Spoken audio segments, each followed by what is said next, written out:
ಇವಾಗ ಕನ್ನಡಿಗರಿಗೆ ಒಂದು ನಿರೀಕ್ಷೆ ಇರುತ್ತೆ. ಬೆಂಗಳೂರು ಬುಲ್ಸ್ ತಂಡದಲ್ಲಿ ನಮ್ಮ ಬೆಂಗಳೂರಿನ ಆಟಗಾರರು ಜಾಸ್ತಿ ಇರ್ಬೇಕು ಅಥವಾ ಕನ್ನಡದ ಆಟಗಾರರು ಜಾಸ್ತಿ ಇರಬೇಕು ಅಂತ ಹೇಳಿ.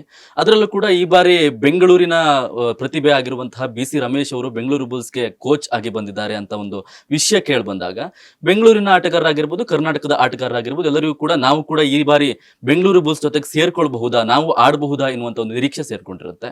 ಏನ್ ಅನ್ಸುತ್ತೆ ಸರ್? ಈ ಬಾರಿ ನಾವು ಹೆಚ್ಚು ಕನ್ನಡಿಗರನ್ನ ಬೆಂಗಳೂರು ಬುಲ್ಸ್ ಅಲ್ಲಿ ನೋಡಬಹುದಾ ಹೇಗೆ? ಹ್ಮ್. ಹಿಂದೆ ನೋಡಿ ಒಳ್ಳೆ ಪ್ರತಿಭಾನ್ವಿತ ಆಟಗಾರರು ಕರ್ನಾಟಕ ಟೀಮು ನ್ಯಾಷನಲ್ಸಲ್ಲಿ ಸೆಮಿಫೈನಲ್ಲು ಫೈನಲ್ಲು ಆಡೋವಂಥ ದಿನ ಇತ್ತು. ನಾವೆಲ್ಲರೂ ಇದ್ದಾಗ ಸ್ಟೇಟ್ ಟೀಮ್ ಚಾಂಪಿಯನ್ ಆಯಿತು. ಆ ಟೈಮಲ್ಲಿ ಪ್ರೋ ಇಲ್ಲ. ಅದಾದ ನಂತರ ಪ್ರಶಾಂತ್ ರೈ, ಸುಕೇಶ್ ಹೆಗಡೆ, ಜೀವ ಕುಮಾರ್, ಶಬೀರ್ ಬಾಪು ಇವರೆಲ್ಲ ಇದ್ದಾಗ ರಿಶಾಂಕ್ ದೇವಾಡಿಗೆ ಇಲ್ಲ. ಅವರು ಮುಂಬೈ ಅವರು, ಕರ್ನಾಟಕದವರೇ, ಒಳ್ಳೆ ಆಟಗಾರರು. ಇವರೆಲ್ಲ ಇದ್ದರು. ಇವರು ಇದ್ದಂಥ ಟೈಮ್ನಲ್ಲಿ ಅವ್ರು ಯಾರಿಗೂ ಬೆಂಗಳೂರು ಬುಲ್ಸ್ನಲ್ಲಿ ಅವಕಾಶ ಸಿಕ್ಕಲಿಲ್ಲ.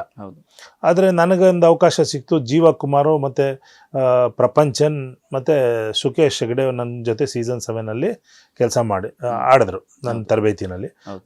ಅವರು ಔಟ್ಸ್ಟ್ಯಾಂಡಿಂಗ್ ಆಡಿದ್ರು. 3 ಜನನು ಡಿಸಿಪ್ಲಿನ್ ವೈಸ್ ಎಲ್ಲ ನೋಡಿದ್ರೆ ಅಂಥ ಹುಡುಗರು ಸಿಗೋದಿಲ್ಲ ಮುಂದಕ್ಕೆ.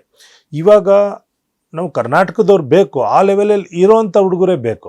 ಕರ್ನಾಟಕದ ಹುಡುಗರು ಬೇಕು ಅಂತ ಯಾರ್ಯಾರನ್ನೋ ಕರ್ಕೊಂಡು ಬಂದು ಸುಮ್ಮನೆ ಇಟ್ಕೊಂಡು ಅವ್ರಿಗೆ ಅವಕಾಶನೂ ಕೊಡ್ದಿರ, ಅವಕಾಶ ಕೊಟ್ಟಾಗ ಅದು ಅವರು ಸರಿಯಾಗಿ ಉಪಯೋಗಿಸ್ಕೊಳ್ಳದೇ ಇರೋ ಥರ ಆಗಬಾರ್ದು.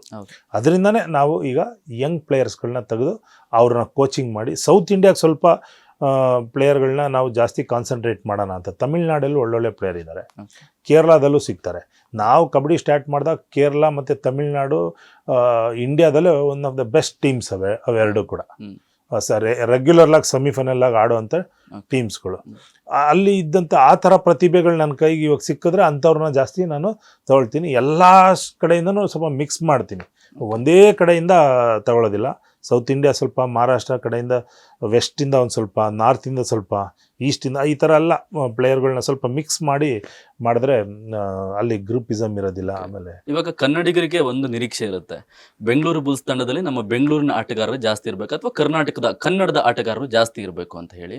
ಅದರಲ್ಲೂ ಕೂಡ ಈ ಬಾರಿ ಬೆಂಗಳೂರಿನ ಪ್ರತಿಭೆ ಆಗಿರುವಂತಹ ಬಿ.ಸಿ. ರಮೇಶ್ ಅವರು ಬೆಂಗಳೂರು ಬುಲ್ಸ್‌ಗೆ ಕೋಚ್ ಆಗಿ ಬಂದಿದ್ದಾರೆ ಅಂತ ಒಂದು ವಿಷಯ ಕೇಳಿಬಂದಾಗ, ಬೆಂಗಳೂರಿನ ಆಟಗಾರರಾಗಿರ್ಬೋದು, ಕರ್ನಾಟಕದ ಆಟಗಾರರಾಗಿರ್ಬೋದು ಎಲ್ಲರಿಗೂ ಕೂಡ ನಾವು ಕೂಡ ಈ ಬಾರಿ ಬೆಂಗಳೂರು ಬುಲ್ಸ್ ಜೊತೆಗೆ ಸೇರ್ಕೊಳ್ಬಹುದಾ, ನಾವು ಆಡಬಹುದಾ ಎನ್ನುವಂತ ಒಂದು ನಿರೀಕ್ಷೆ ಸೇರ್ಕೊಂಡಿರುತ್ತೆ. ಏನ್ ಅನ್ಸುತ್ತೆ ಸರ್? ಈ ಬಾರಿ ನಾವು ಹೆಚ್ಚು ಕನ್ನಡಿಗರನ್ನ ಬೆಂಗಳೂರು ಬುಲ್ಸ್ ಅಲ್ಲಿ ನೋಡಬಹುದಾ ಹೇಗೆ?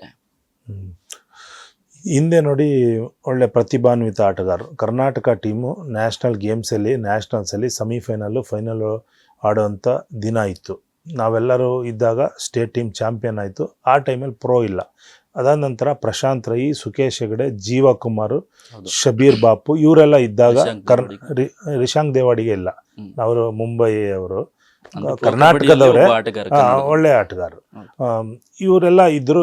ಇವರು ಇದ್ದಂಥ ಟೈಮ್ನಲ್ಲಿ ಅವ್ರು ಯಾರಿಗೂ ಬೆಂಗಳೂರು ಬುಲ್ಸ್ನಲ್ಲಿ ಅವಕಾಶ ಸಿಕ್ಕಲಿಲ್ಲ. ಆದರೆ ನನಗೊಂದು ಅವಕಾಶ ಸಿಕ್ತು. ಜೀವ ಕುಮಾರು ಮತ್ತು ಪ್ರಪಂಚನ್ ಮತ್ತು ಸುಕೇಶ್ ಹೆಗಡೆ ನನ್ನ ಜೊತೆ ಸೀಸನ್ 7 ಕೆಲಸ ಮಾಡಿ ಆಡಿದ್ರು ನನ್ನ ತರಬೇತಿನಲ್ಲಿ. ಅವರು ಔಟ್ಸ್ಟ್ಯಾಂಡಿಂಗ್ ಆಡಿದ್ರು. 3 ಜನನು ಡಿಸಿಪ್ಲಿನ್ ವೈಸ್ ಎಲ್ಲ ನೋಡಿದ್ರೆ ಅಂಥ ಹುಡುಗರು ಸಿಗೋದಿಲ್ಲ ಮುಂದಕ್ಕೆ. ಇವಾಗ ನಾವು ಕರ್ನಾಟಕದವ್ರು ಬೇಕು, ಆ ಲೆವೆಲಲ್ಲಿ ಇರೋವಂಥ ಹುಡುಗರೇ ಬೇಕು. ಕರ್ನಾಟಕದ ಹುಡುಗರು ಬೇಕು ಅಂತ ಯಾರ್ಯಾರನ್ನೋ ಕರ್ಕೊಂಡು ಬಂದು ಸುಮ್ಮನೆ ಇಟ್ಕೊಂಡು ಅವ್ರಿಗೆ ಅವಕಾಶನೂ ಕೊಡ್ದಿರ, ಅವಕಾಶ ಕೊಟ್ಟಾಗ ಅದು ಅವರು ಸರಿಯಾಗಿ ಉಪಯೋಗಿಸ್ಕೊಳ್ಳದೇ ಇರೋ ಥರ ಆಗಬಾರ್ದು. ಅದರಿಂದನೇ ನಾವು ಈಗ ಯಂಗ್ ಪ್ಲೇಯರ್ಸ್ಗಳನ್ನ ತೆಗೆದು ಅವ್ರನ್ನ ಕೋಚಿಂಗ್ ಮಾಡಿ ಸೌತ್ ಇಂಡಿಯಾಗೆ ಸ್ವಲ್ಪ ಪ್ಲೇಯರ್ಗಳನ್ನ ನಾವು ಜಾಸ್ತಿ ಕಾನ್ಸಂಟ್ರೇಟ್ ಮಾಡೋಣ ಅಂತ. ತಮಿಳ್ನಾಡಲ್ಲೂ ಒಳ್ಳೊಳ್ಳೆ ಪ್ಲೇಯರ್ ಇದ್ದಾರೆ, ಕೇರಳದಲ್ಲೂ ಸಿಗ್ತಾರೆ. ನಾವು ಕಬಡ್ಡಿ ಸ್ಟಾರ್ಟ್ ಮಾಡಿದಾಗ ಕೇರಳ ಮತ್ತು Tamil Nadu ಇಂಡಿಯಾದಲ್ಲೇ one of the best teams ಅವೆರಡೂ ಕೂಡ. ರೆಗ್ಯುಲರ್ಲಾಗಿ ಸೆಮಿಫೈನಲ್ಲಾಗಿ ಆಡೋವಂಥ ಟೀಮ್ಸ್ಗಳು. ಅಲ್ಲಿ ಇದ್ದಂಥ ಆ ಥರ ಪ್ರತಿಭೆಗಳು ನನ್ನ ಕೈಗೆ ಇವಾಗ ಸಿಕ್ಕಿದ್ರೆ ಅಂಥವ್ರನ್ನ ಜಾಸ್ತಿ ನಾನು ತಗೊಳ್ತೀನಿ. ಎಲ್ಲ ಕಡೆಯಿಂದನೂ ಸ್ವಲ್ಪ ಮಿಕ್ಸ್ ಮಾಡ್ತೀನಿ, ಒಂದೇ ಕಡೆಯಿಂದ ತಗೊಳ್ಳೋದಿಲ್ಲ. ಸೌತ್ ಇಂಡಿಯಾ ಸ್ವಲ್ಪ, ಮಹಾರಾಷ್ಟ್ರ ಕಡೆಯಿಂದ, ವೆಸ್ಟಿಂದ ಒಂದು ಸ್ವಲ್ಪ, ನಾರ್ತಿಂದ ಸ್ವಲ್ಪ, ಈಸ್ಟಿಂದ, ಈ ಥರ ಎಲ್ಲ ಪ್ಲೇಯರ್ಗಳನ್ನ ಸ್ವಲ್ಪ ಮಿಕ್ಸ್ ಮಾಡಿದ್ರೆ ಅಲ್ಲಿ ಗ್ರೂಪಿಸಮ್ ಇರೋದಿಲ್ಲ. ಆಮೇಲೆ